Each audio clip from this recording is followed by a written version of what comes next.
Hey, good evening, everybody. Sammy Thunder here. Welcome back to the channel. And I know a couple of you guys were definitely intrigued on this episode of the deep dive that we're doing today.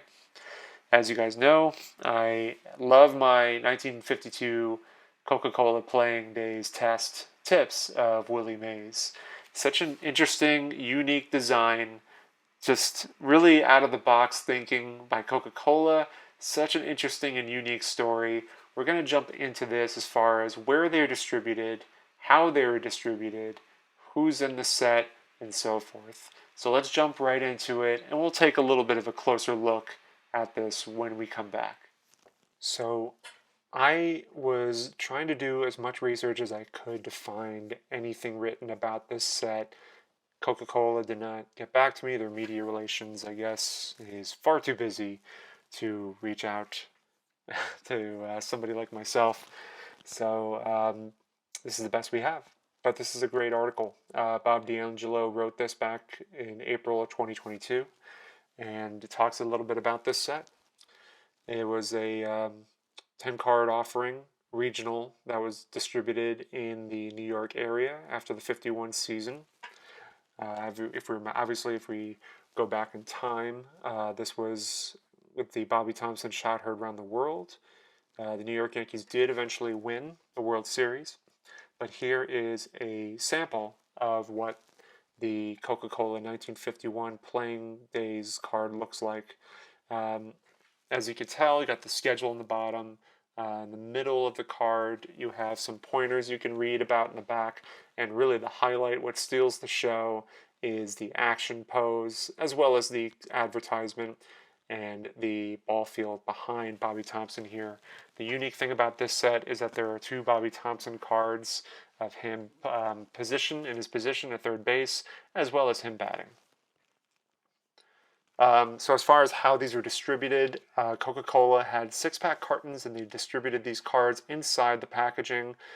Featured players from the New York City area, measured 7.5 by 3.5.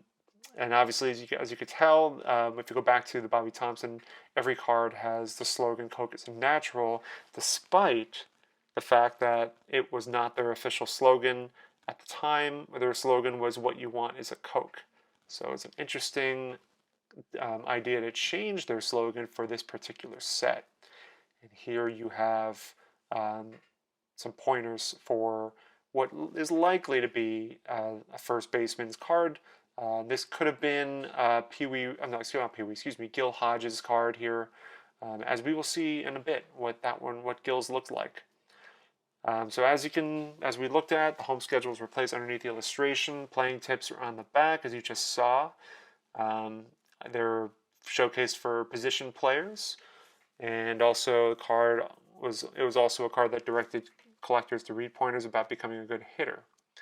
What's interesting is that the schedules feature a rarity then, night games. It also lists the schedules like common practice, then that is rare now, double headers.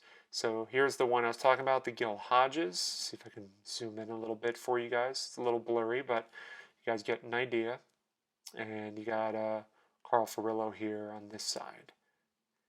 And really just beautiful, beautiful color scheme choices. I really like the green diamond playing diamond here, kind of in the background, and really highlighting Gil Hodges. What looks like he's making a short hop here at first base, and Carfarillo is stretched to make that play. As the shot is really just an absolutely stunning display, and just a really Coca-Cola really knocked it out of the park. No pun intended, but they really did a great job on this set. We're gonna get to they had the 9 different players, 3 different Dodgers, 3 different Yankees, and 2 different Giants, or 3 different Giants.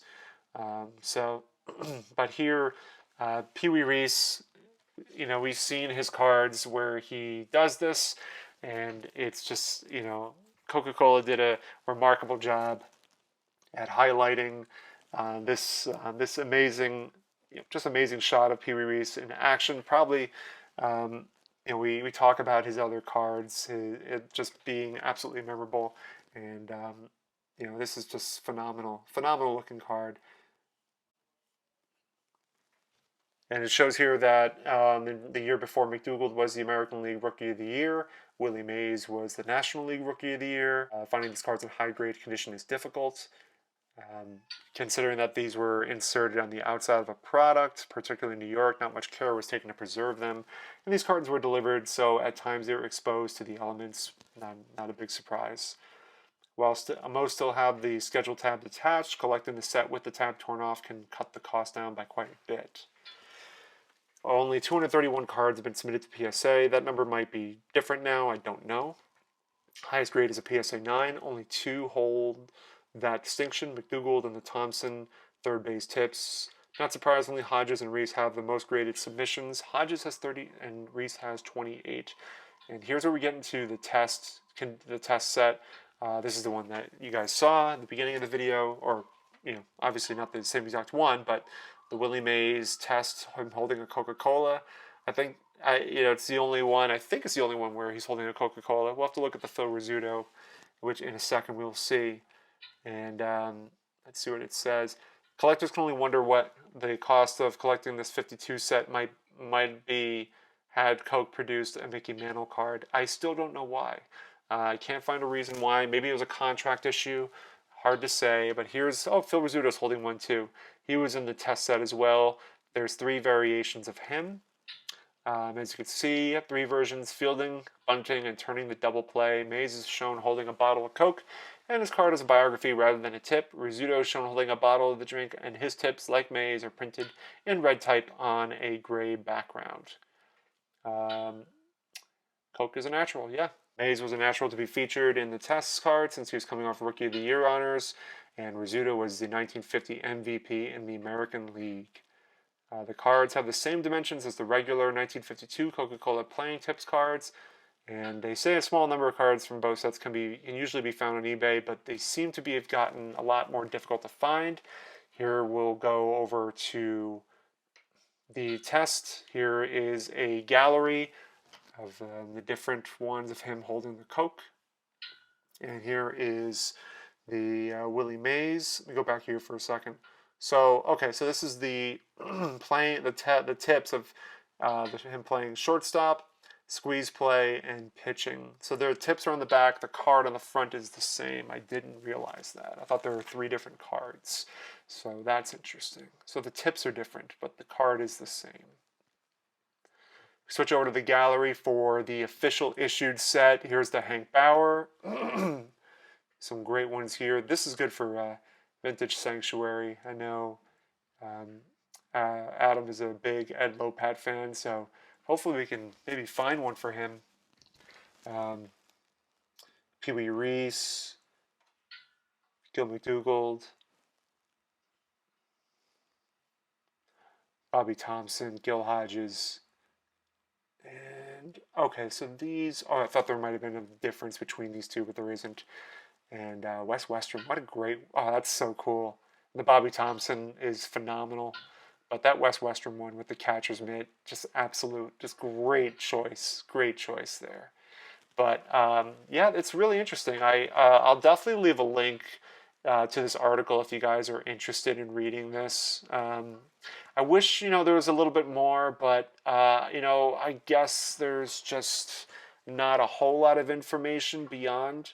I guess it was just simply put, these were distributed in the packaging, and that's really it. I mean, if you bought a carton, a six pack carton of Coke, you get the card, and that's that. So pretty cool nonetheless, guys. So we'll circle back and we'll show the card again.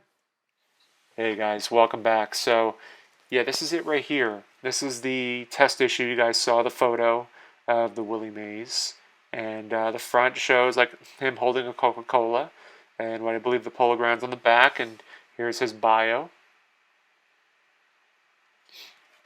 So in 1952, this was, the Willie Mays, Pee Wee Reese. I still don't know why the Mickey Mantle's not included, why Mickey decided not to be included. Maybe it was a contractual thing. Hard to say.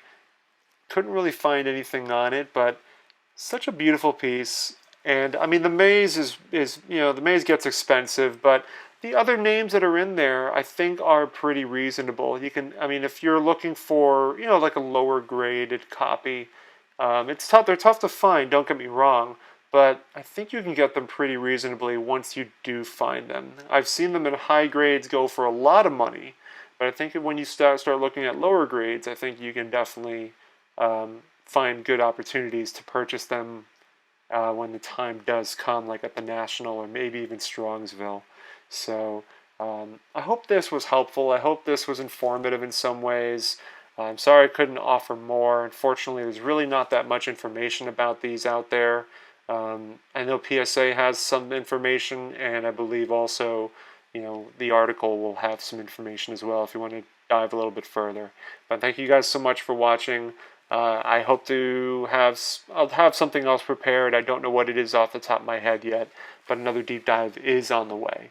So hope you guys have a good rest of your week. I'll talk to you soon. Take care.